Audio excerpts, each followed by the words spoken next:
I want to go to the reaction. You must have been lapping up the reaction of the Liberal left in the US as they try and digest what has happened.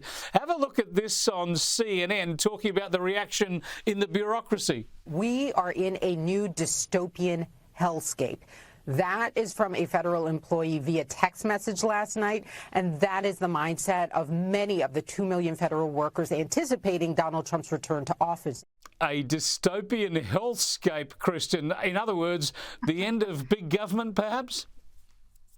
Well, that's exactly right. I mean, the federal government has gotten way too big in this country. It's the nation's largest employer. That news anchor was not even correct. It's 2.7 million people who are employed by the federal government. And that doesn't even count the millions more contractors and other people who are, de facto employees of the federal government. The swamp needs to be drained. This is not about demonizing individuals who work for the federal government. This is about creating a government that works for the people.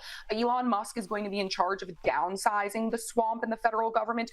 Think about this, Chris. When he bought Twitter, Elon Musk fired 80% of the staff. And Twitter, now X, runs better than it ever has now. So he should probably do something similar with the federal government. And he has said publicly that if he does so, or he helps Trump do so, these federal employees will be given very cushy packages when they are sent packing, hopefully, so that people have time to find new jobs. But the federal government has just gotten way too big, way too powerful, and not accountable anymore to the American people. So it's got to be downsized significantly.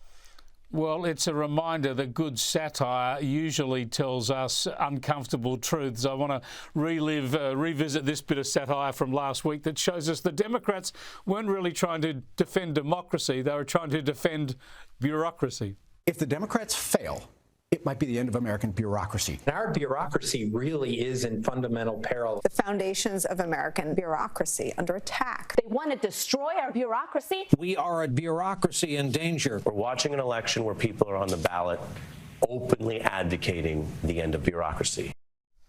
I love it. And Kristin, let's hope that Elon Musk can shake up the bureaucracy for the benefit of people, not for the detriment of people, of course. I just want to get your thoughts on what we're learning about the campaign. A bit of this came out during the campaign and people weren't certain of whether it was factual or not, but it now seems very clear that the Democrats weren't just getting these big celebrity endorsements and pop stars of Beyonce and the others all sort of turning up and singing songs at Kamala Harris's rallies.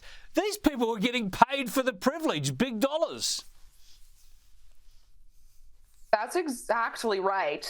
And in fact, the campaign, despite all the billions of dollars that were raised, is now in debt because of all of these payments.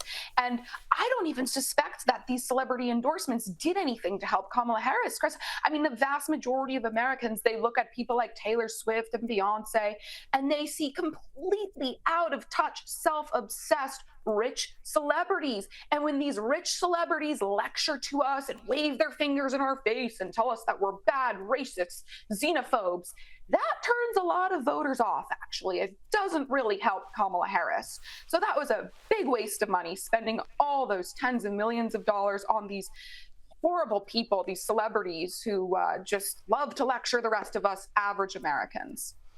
And, of course, later in the week, we're looking forward to Joe Biden. He's going to fight his way off the beach, back into the White House and meet with Donald Trump. We'll have more on that later in the week. Thanks for joining us, Kristin. Thank you very much, Chris.